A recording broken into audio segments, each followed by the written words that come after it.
the pleasure today of talking with Pattie Martins, who is an actress. She's a director, an acting teacher, and an all round, well developed artist and human being who loves to have deep and honest conversations without taking herself too seriously. We like people like this, and all the while healing and inspiring where possible. And she now hosts a YouTube channel and podcast show called The True with Pattie Martins, where she focuses on discussing current and mostly taboo truths in a relaxed yet focused way. Welcome, Pattie. Thank Lovely. You're you. welcome. Thank you.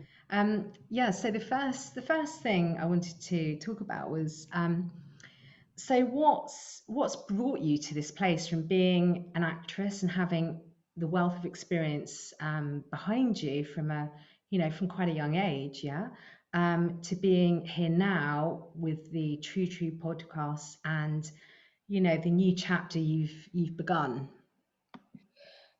Well, essentially, I had um, I had to do something during the pandemic. I'm a very expressive and creative person, and to do nothing during the pandemic, especially initially during the lockdown, it was awful. And I started searching for an outlet, and I figured the YouTube channel would be good because it could reconnect me to people I know. It could open up new relationships to people I don't know. And essentially, I've always been kind of the friend that gives advice. I feel like I've become wiser over the years, which is to say that I'm absolutely aware that I don't know almost anything about the world. Um, but it seems that my outlook can help people sometimes, and I figured I would just kind of put it out there. I think it's just the essence of being honest and frank, really. And I could do that. And with my acting experience, it was easily enough transferable into a YouTube channel, wasn't it? This is It certainly is, yeah. Opening up, you open up about a lot of stuff on the True Yeah. True. You open up and you share personal stuff, and it obviously, I mean, I see that it affects you emotionally as you're doing it. Is what is that process like? Well, I call it the true true. So I've given myself that sort of standard, right? So if I start crying or if I have a reaction towards something that I'm explaining about my childhood or other traumas, I'm not going to hold back or I'm not going to edit my vulnerable bits out. So essentially, I'm doing what I would have liked to have seen when I needed to know that there was other people out there, victims of sexual abuse, um, being gay in a very closed-minded sort of religious upbringing. I would have it would have helped me so much to have had that. And I figured now I do have a voice. I freed my voice. So what to do next? Well, help others free their voice, I guess, or at least start opening up to that possibility, within themselves, even if they're not ready to share. Yeah, it would have been so helpful to just see somebody else telling their story when I needed that. That's essentially why I'm doing it. that that that's a beautiful thing to do. That really is. I mean, because it is.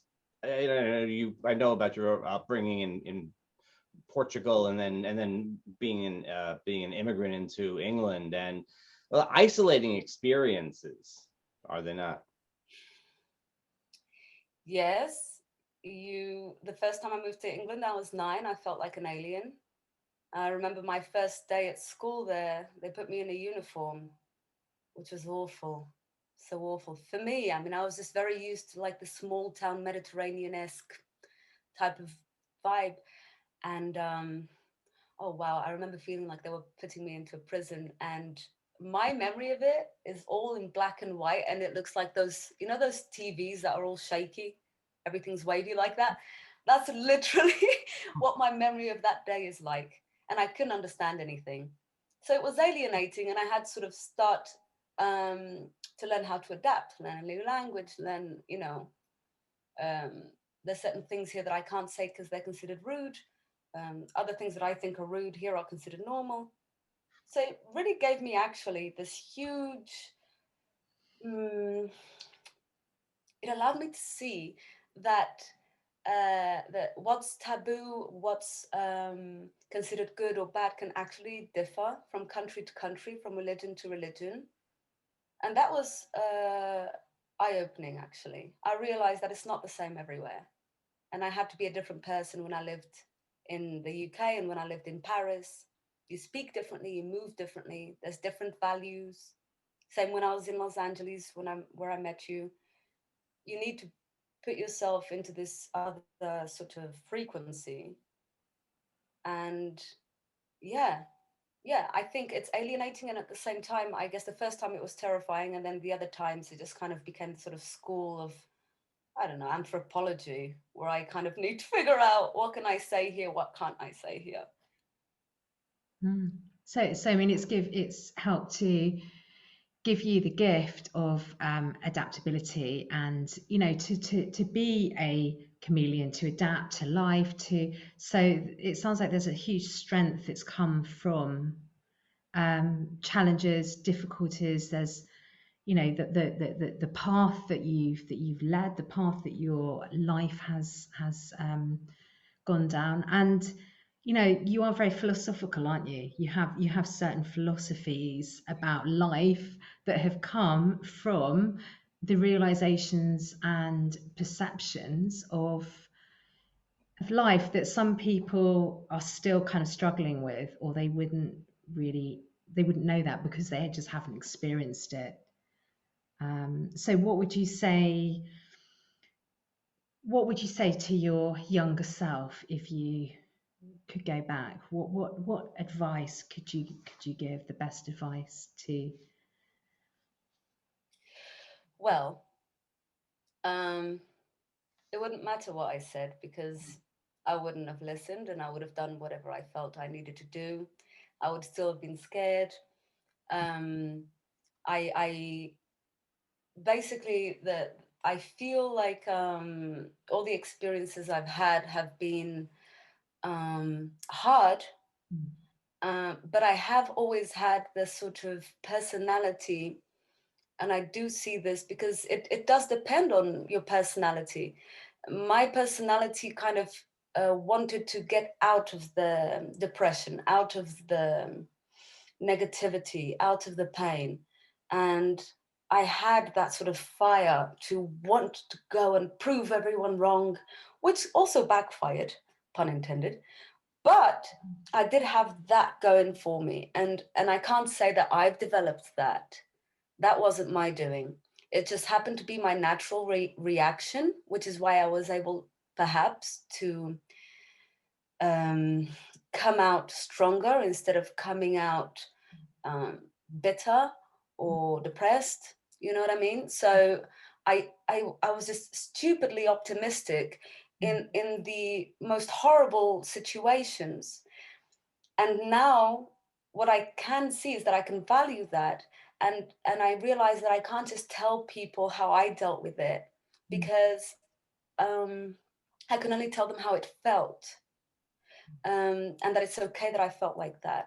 All the shame, all the hurt, hating people, wanting to kill myself, all these things are things that are taboo, and the fact that they're taboo makes them bigger. So if I say them, it's no longer a big thing. It's something that I went through, other people went through. You've probably known someone, you probably have yourself also. But the way to react in those situations is absolutely going to depend on how you deal with stuff in general. I knew that I was just, probably because I'm a fire sign, I don't know, I feel like I'm always running. I always want to go fast, do, make, create, which also sometimes was a bit too much, but it helped me to come out sort of wanting to continue to learn more, and you know what I mean? You infuse others with spirit and to keep motivated and inspired, and it's like that massive kind of zest, isn't it, for Because I mean, I feel like that's all you can do. I've realized that there's a lot of people that come from trauma, and that some of them are still dealing with it. But those of us that did come out the other side, um, feeling better, knowing myself better, knowing others better, and actually believing in a better world and in better humanity, right? Not just hoping, but seeing that in other people, kindness and healing and light. It's important that I just share it so that people can see that it's possible, and plausible, and very much in all of our hands. Now, you can take longer or you can be slower in that process, but it's possible, you know. That's, I Yeah. guess, the work. So, you know, your natural tendency to push forward the fiery aspect of things. Um, Last year, we all hit a brick wall with that, with the pandemic, and I was very interested to see the way that, I mean, someone who's going forward all the time encounters and deals with that, and it seemed actually like you had a good experience, eventually, anyway. I have to say it was kind of great for me because that sounds awful. Great timing. Because I fell in love about 2 months before that. We moved in together, and then pandemic hit right during our sort of honeymoon phase. And, you know, we weren't going to leave the house anyway, let's face it. But of course, with that also came the challenge of getting to know someone in close quarters. And it was really great. And only love and creativity came out of it, I felt, because there was no external influence. That's what was cool about it. The bad thing is you're forced to be shut out from other people. The good thing is you're forced to be shut out from other people. You know what I mean? There are good things there.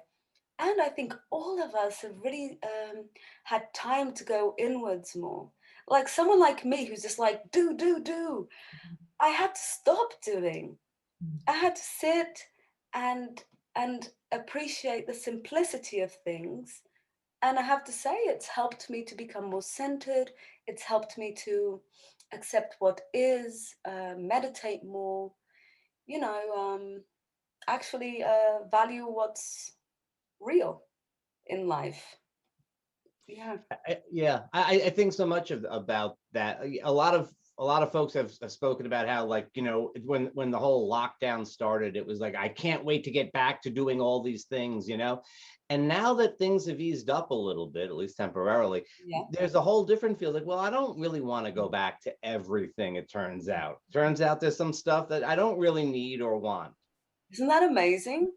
Yeah. And I was hoping for that outcome, actually. I was hoping that the madness would at least be identified, you know, that we could see how crazy our schedules were, how unnecessarily busy, how we're always distracting ourselves from our own lives, you know, from our truth.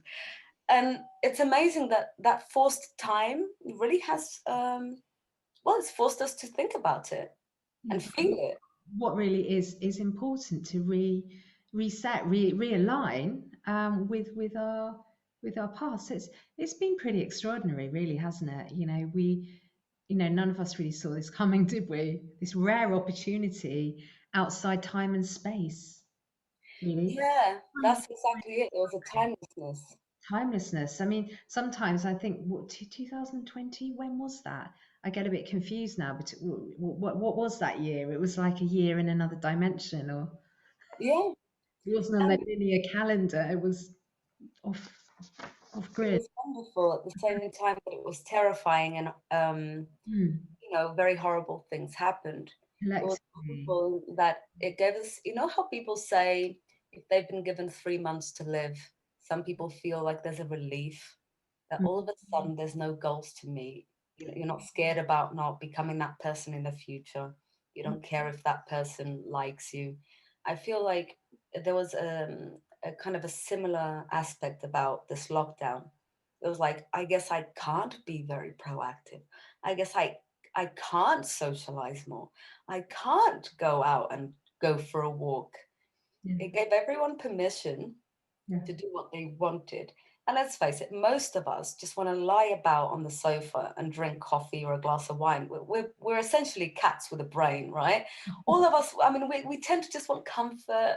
And I think we just needed that time. Like as a species, I feel like we needed the time to just chill out.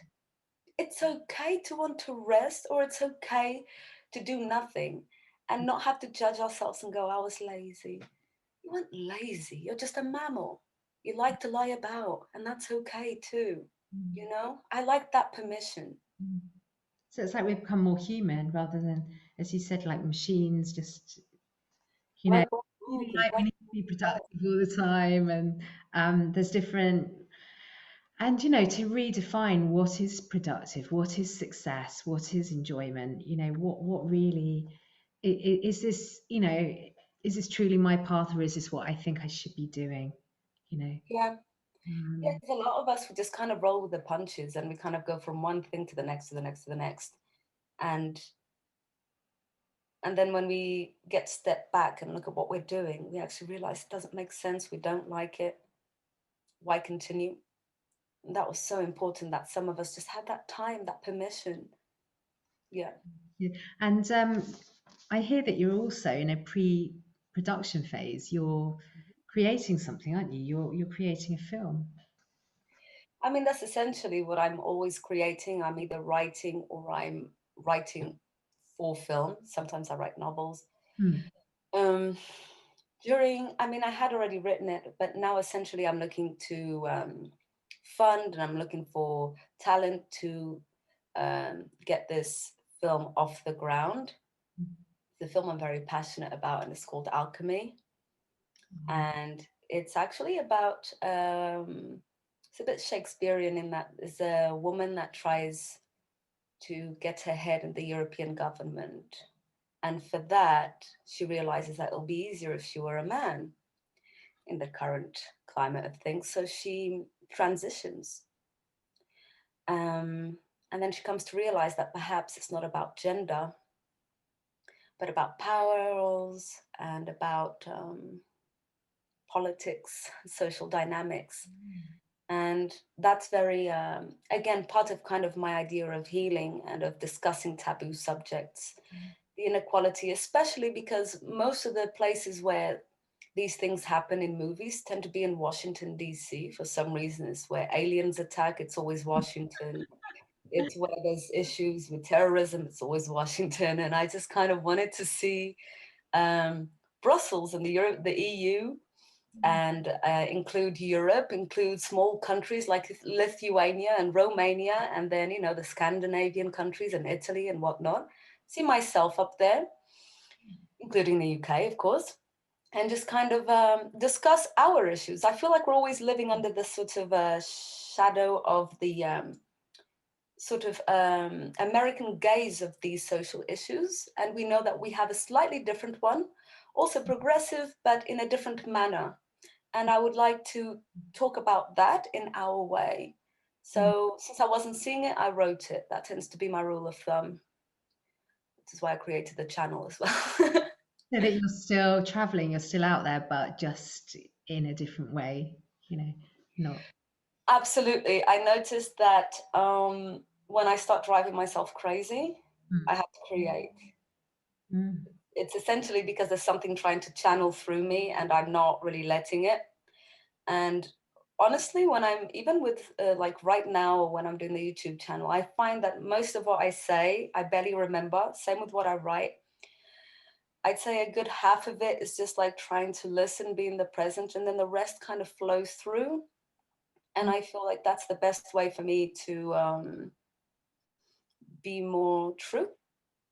It's just kind of like let the message flow through me. I mean, I know that sounds a bit cuckoo, No, but I don't care. no, it really doesn't actually. It's what you're doing. You see, there's not enough time in this one lifetime. I mean, you know, I believe in many lifetimes, but anyway, besides the point, to read everything and to rely on facts, you have to kind of open up to whatever you call it. You can call it your intuition, your source, your Yeah. inspiration, your creative flow, wisdom open up, so you're a conduit for it to come through.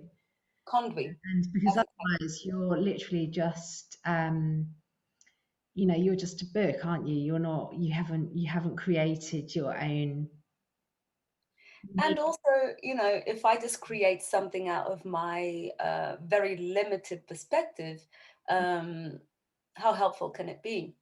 I feel like if I can open up and, like you said, serve more as a conduit, then I can understand that somehow what I've said became more universal. Yes. Moments where something You're else. seeing it, because I've noticed that sometimes I don't I make decisions in the moment, like something will come to me, it's like, yes, that feels right. In fact, that's how it happened with the YouTube channel. Oh, that's I didn't good. thought about it. We were just having a conversation online, of course, and he's in New York, I'm here, and it just came out as I was talking, and I think those moments are the best, because it's like somehow it's just you. There's more inspiration coming through in that way than there might be analyzing and thinking. And I mean, it's a bit like Eckhart Tolle says beautifully, that these things can't be created from the mind. It's something else, right? The best decisions and the best true creations in life tend to be a dance with the sort of higher intelligence, universe, whatever we like to call it, our intuition. unconscious. The mind can only do so much. Yeah.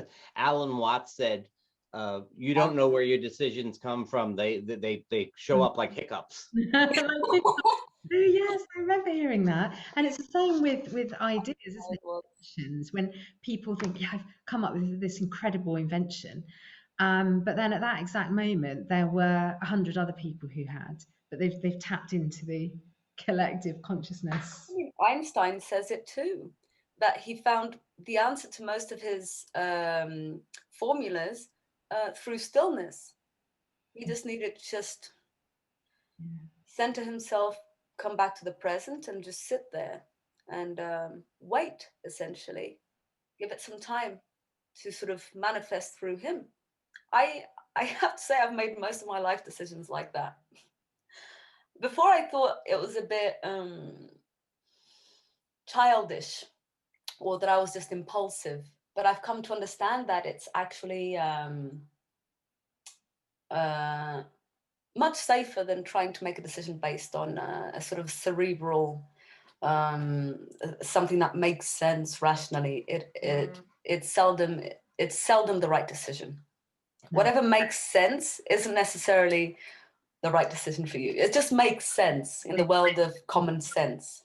Yeah, it's not your heart's calling, not your soul's calling. It's not your gut feelings, your emotional intelligence, and those are the things that count for being happy, aren't they?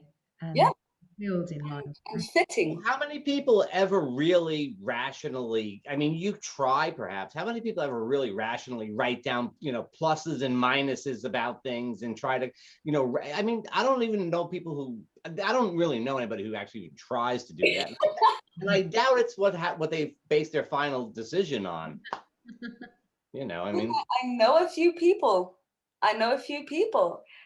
Not in my circle of sort of more creative friends, but like other circles. I sometimes forget that there's other types of people with a completely different way of thinking, but they do the pros and cons. They do, but this makes sense. That idea. And I mean, I've been guilty of it. I've been guilty of making decisions because it made sense and I could justify it to my family or to my friends so that it wouldn't sound so nuts. Whereas, for example, I could then have a moment in my life where I'm feeling brave, intuitive, and I'm like, I'm moving to Paris. What? No, you're not. Yes, I've got my ticket. I'm moving in 2 weeks. What? And everyone thought it was insane. And it was one of the best decisions of my life. Yeah. Well, then you just, I think what most of us do is we make our decisions based on some sort of intuition, and then we retrofit the reasons. We're like, well, this would kind of explain it. It's not. It doesn't really go that direction. It goes the other direction. so we don't look like we're completely irrational. But it's not irrational. No. It's just honest. It's fitting, right? Yeah, I mean, it's one of the things Einstein said essentially was that you use the rational part of things to figure out how to do the intuitive part of things. Yeah.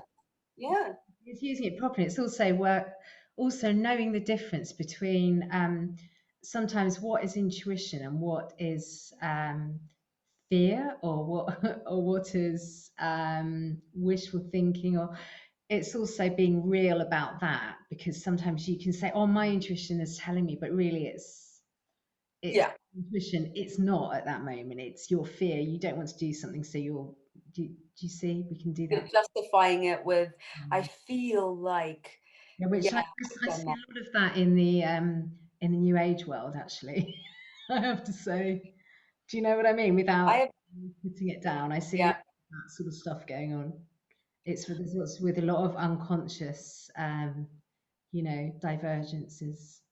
and sort of wishful thinking and not wanting to face our actual fears. I've felt that. I've made those mistakes. I'm sure I'll make them again. But then again, the more often we find ourselves making that mistake, the easier it becomes to identify it when it's actually intuitive and not an excuse. That's like me trying to quit smoking. I know the things I'm going to tell myself. Like, it's fine. It's just the third today. But Patty, you said you could only smoke 4 a day now, and it's only 3 p.m. I'm like, it's fine. It's just today, and tomorrow I'll have 3. And do I realistically think I'm only going to smoke 3 cigarettes tomorrow? No. I'll probably smoke 6, because now I've grown accustomed to it. But I will tell myself that. I'll convince myself of it. And I feel like our brain has a tendency to get into this sort of vicious loop of like, it knows how to talk to me. It knows how to convince me, right? I need to understand when it's my voice and when it's the my brain's voice. it's called the pro-indulgence committee and the anti-indulgence committee.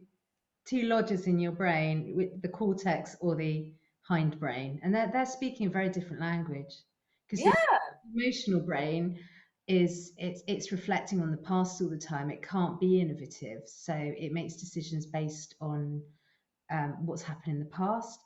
But when you're in your creative best, and you're conjuring up something which is taking you leaps and bounds into the future. Yeah. I think we always know when it's the voice of truth.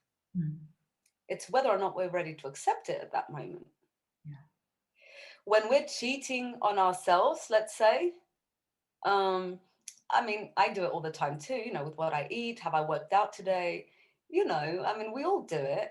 And I'm really convincing at talking myself into eating that thing, into not having to work out. But I know I'm lying to myself. I just kind of accept it as a weakness, and that's fine. Some days I can be stronger. Yeah, But we're really human, aren't we? Yeah, and I mean, it's not that obvious when it's like when you're tricking yourself, like when it's vices, such as smoking, eating, not working out, etc. That's one thing. When it's something else, when I'm going into an old emotional pattern, it's harder to tell because I'm really convinced of something. Yeah, right? because it's emotion in me. isn't true. Because emotionally speaking, the brain doesn't really know the difference between imagination and reality. And it's like how you can you can either visualize the future as you want it to be, and as you're visualizing it, you feel like you're there, or you can look back on a lovely memory, and you're in the eternal now. You're re-experiencing it, and your brain doesn't know the difference. It thinks it doesn't understand the difference. Yeah, you can really use that to your advantage to when you've got the looking ahead and negatively forecasting, or looking back and negatively reflecting, you can turn it around and just train. But it takes practice, doesn't it? It's not something that absolutely. I think as a human, our default position isn't really that. It's not something, that we're taught, is it? So, The thing about acting and acting school and training and workshops and the eternal acting lessons of the actor, like we're always in some type of workshop. And I think the addictive nature of it is the deconstruction of human behavior and our triggers yeah, and our weaknesses and our tendencies. I find that we're basically learning to do that, but the other way around. We're learning to provoke yeah. something emotionally Mm. until our mind believes it, and then we can go and do that scene Yeah. credibly, authentically, Mm. um, and then at the end of the show or the rehearsal, we step back. We know that we summoned it. Mm. So it's something that is outside of us, because to us it's like our palate. So it's something that we know can be used, can be turned on, switched off. You Mm. know, we can choose to use it in different situations, and there's different natures to crying, there's different natures to having a violent reaction to something. So I think that helps to separate the physical from the mental, and not only separate it, but then also helps us to live a life where we're so aware of it that we're more connected. We know that our mind, our spirit, and our body must be connected, Yeah. in order for us to be aligned and be honest with ourselves. Mm. Yeah, that's a great advantage for me, for Yeah. having gone down that road. And I know that on some level, considering my background, it saved me. Mm. It definitely saved my ass, because I had a place to deconstruct myself, my trauma. I mean, it wasn't easy. It was in front of people. It was under a spotlight. Um, it was kind of intense. But I had that sort of human lab. You know what I mean? That is rare. I mean, I can look back now and go, okay, that's actually a very specific way of Yeah. spending your time. You know, Yeah, so it's like being in therapy. It's like you when essentially. and I've often kind of wondered with actors because I can tell they seem to kind of know so much about the minds, psychology, and people, and so it's like you learn to be a natural psychologist, don't you? Really, Without the theory.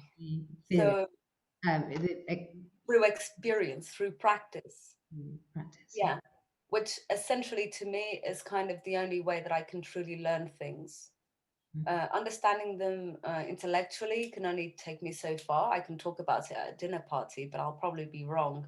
But if I live something, if I tried it, then I understand it. Mhm.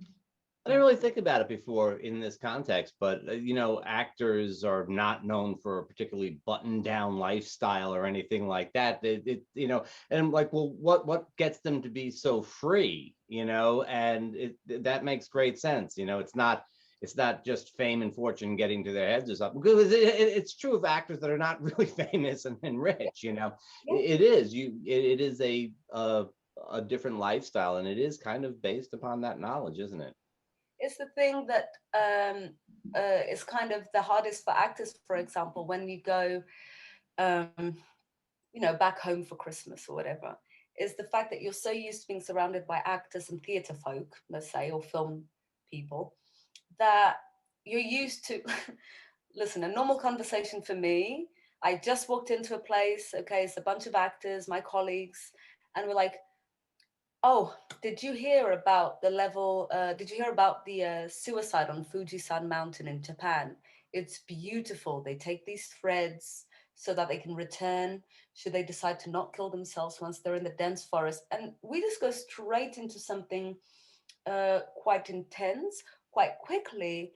And we don't even realize it until we're with people that aren't in the same wheelhouse, that actually it's not normal to talk about suicide over dinner, or that it's not normal to talk about taboo subjects, uh, because we're used to having to jump quickly into that sort of intense stuff, because I mean that's what drama's made of, right? We're not talking about like easy moments. It's always someone's killed themselves, someone's going to kill someone was harassed, someone is having someone is deeply in love and is unrequited. So we're so used to going deeply into like really traumatic and dramatic things that, yeah, it helps us become more free because we're not afraid of those, you know, of the taboos, of the dark aspects of the shadow self, you know. But it does make it kind of difficult when we go and talk to people who aren't rehearsing for theatre, and we realize we're kind of being a bit intense. Mhm. I mean, actually, I think I think artists in general, and artists can Yeah, and creative be. people in general, I probably. think anyone who creates in some way will completely resonate and relate to what you're talking about. So, but yeah, you know, you're right. It's not exactly, you know, sort of everyday interaction, is it? I mean, like when we were talking in LA, we had this. Then, of course, you are also extremely creative and open, probably also linked to your field of expertise. We also had this. It's probably one of the most memorable conversations I had in LA, and I was there 5 months, where we just spoke and drank wine and spoke some more and drank more wine and spoke some more, and it was wonderful and insightful because we had that openness to be able to talk about all these things in depth, right? But we know that it's not with everyone. Not everyone wants to, because there is a fear around honesty, essentially. Mhm. What Oh, they, very much so. I mean, it's, it's not the sort of experience. It's not the sort of experience I would have anticipated either. You know, I mean, you just because you don't know who you're going to meet. You know, Yeah, exactly. you know. We got lucky. Yes, so I see. That's what I think. It's a pleasure. It's been very lovely. it's been really lovely. Thank you, Patty. It's lovely to meet you. Thanks so Thanks for much. inviting me. You guys are awesome. Okay.